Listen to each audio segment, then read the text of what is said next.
a big game that's happening between Eintracht Frankfurt and Liverpool. And one of the reasons why this is such a big storyline is because Hugo Ekitike is going back with his new club in Liverpool, playing up against his former club in Eintracht Frankfurt. And there's a big question of, is he going to start? Is he going to be on the bench? For you, it feels like there's no hesitation that he will be starting in this matchup. He should be starting. I think Liverpool have some raised eyebrows after their performance of the weekend. 1 loss is one thing, 2 losses is another.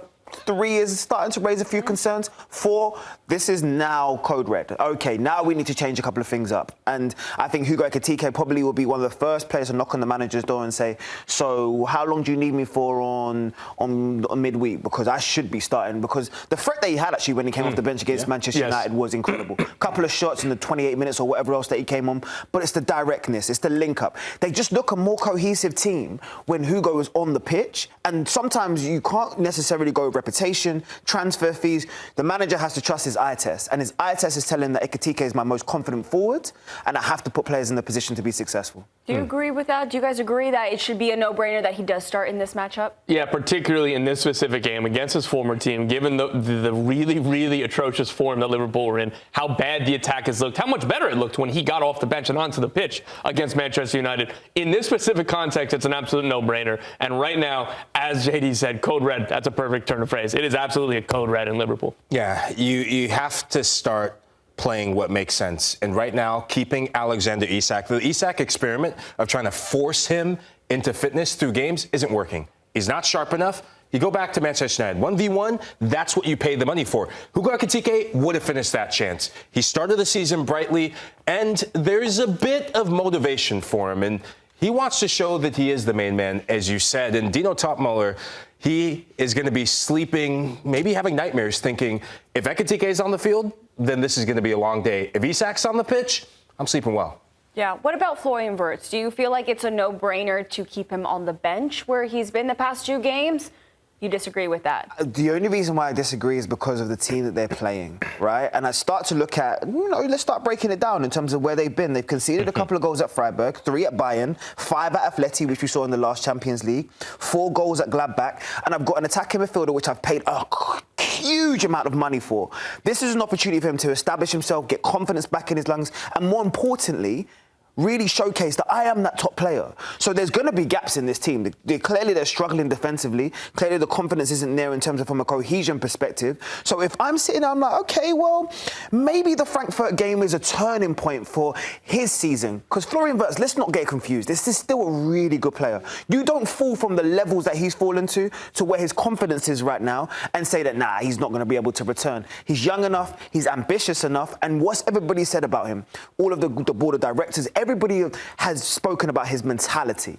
So now is an opportunity to showcase your mentality. Now is an opportunity to showcase that I do believe in myself. I can really lead this team. And if given the opportunity in terms of in this slot system, I really think that this could be a great opportunity for him. Yeah, I'm excited to see him back in Germany and back on stable ground. And I love the combination and the chemistry between him and Ekitike. But I'm going to throw this out there. Liverpool should go with a front line of Ekitike as a number 9. Cody Gakpo, I don't care what Liverpool fans said, he was their best player against Manchester United. I think he deserves to keep his spot.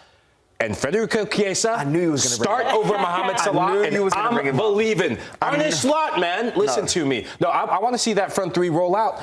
It brings a bit of balance. It brings a bit of chemistry. It brings a bit of energy and work rate. And that's what you're going to get with both Ekitike, Wirtz, and I would even think Chiesa on there, because Florian Wirtz giving him the freedom to shade to the left. Ekitike has the flexibility to go wherever he wants. And this is the sort of match and this is the sort of occasion that I think we could see Florian Wirtz get off the mark and get either his first goal or first assist. I don't know what the betting odds are, but I have a good feeling about this. Are there mixed feelings here at the desk about benching Salah? I think you are a bit iffy, but Tom, I want to hear from you first. For me, I wouldn't call it a benching. There are going to be, 60 matches Liverpool play? Hopefully 60 matches, depending on how early they get knocked out in other competitions. If there's that many games with this many players in the attack, and attack not playing well, I don't view it as a benching. I view it as rotation. Now, the bigger issue is I don't know the long-term solution.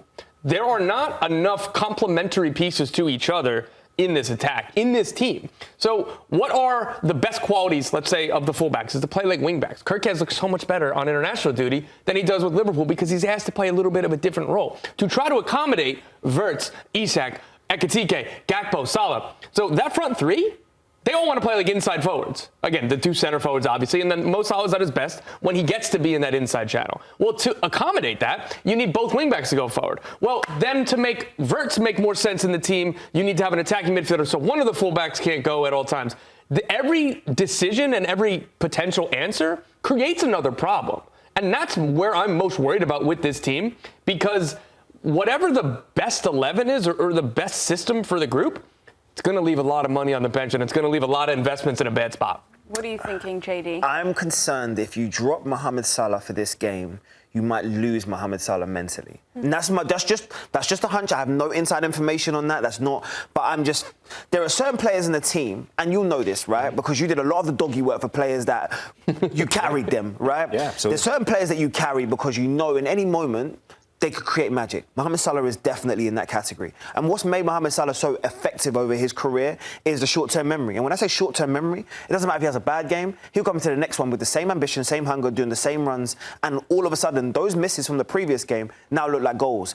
He's the type of player he can ignite at any point. Liverpool go as far as Salah goes. So I'm looking for any opportunity to ignite his season. He has started poorly, but I'm going to say this is a small sample size for someone who is a legend at that club. So I'm saying, look, I'm going to double down and I'm going to trust that you're going to get yourself out of this slump. And this could be another opportunity for him to do so. I like that too. And again, I'm totally good with that line of thinking. And I think that probably would be, if I had to guess, where Arne slot is going to go. But I just want to take back to something you said. This could be a game for Salah to get right. After we said this could be a game for Wirtz to get right. After we said this could be a game for Cody Gakpo to shine. Or maybe Hugo Ekitike coming back in the team. That's so many ifs and so many players that we need to focus on as, hey, that player probably needs to get right. That's too many for one game. Well, whose fault is this? This is Liverpool's fault for doing the recruitment in the way that you've done it in terms of these huge transfer fees and bringing all of this talent. Why do you think historically clubs have always said, we're going to buy one marquee signing? Because then we know we only have to immerse or integrate one player into our system. When you integrate so many, as well as having the contract situations that they had from last year and the rollover from last year and the drama and the egos that have left that change room as well, what did you expect? This team right now is going through emotional turmoil because of their own challenges, losing a teammate, but also the other things that's occurring in there. The integration of new players into a system with a manager that's, let's be honest, is still pretty fresh. He's still pretty fresh in terms of getting to know these personalities. He knows he has to win them over mentally. How you win them over mentally is by keeping the key players engaged, the leaders in your changing room. That's your Virgil, that's your Mo Salahs. You need to keep them engaged, so trusting them to work through their slumps. And I go the other way, is Virgil van Dijk is the easier guy in the back line.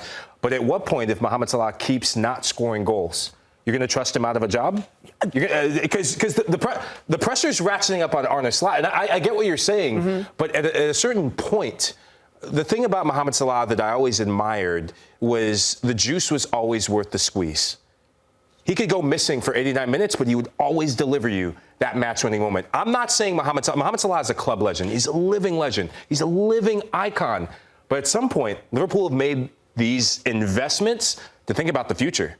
And I think this could be a good opportunity for them to just witness what life without Mohamed Salah looks like, moving forward in the Champions League. I'm not saying Mohamed Salah doesn't play whatsoever, but I would like to see that front three that I said, because Liverpool need to change something. And in the midfield as well, bring on Curtis Jones, man. It's about time we see Curtis Jones. We can disagree about lineups, but that midfield has been a sieve. That midfield, the back line, they've been a massive problem. Curtis Jones will help significantly in that. I'm just going to go really quickly, just one comparison.